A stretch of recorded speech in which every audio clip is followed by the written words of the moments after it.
যেই গরম পড়েছে প্রচুর পানি খেতে হবে, আর পানি খাওয়ার পাশাপাশি অনেক বেশি বেশি জুস খেতে হবে।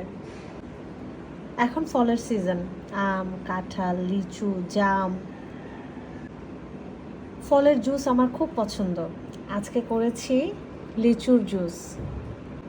যাদের ঠান্ডার তেমন একটা সমস্যা নাই তারা কিন্তু ঠান্ডা ঠান্ডা একটু লিচুর জুস যদি খেতে পারেন তাহলে দেখবেন কতটা মজা লাগে আর কত ফ্রেশ লাগে।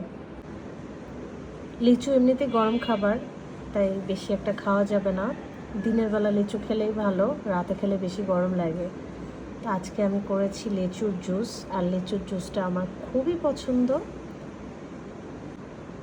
মজাদার এই লিচুর জুসটা আমি আপনাদের সাথে আজকে শেয়ার করলাম।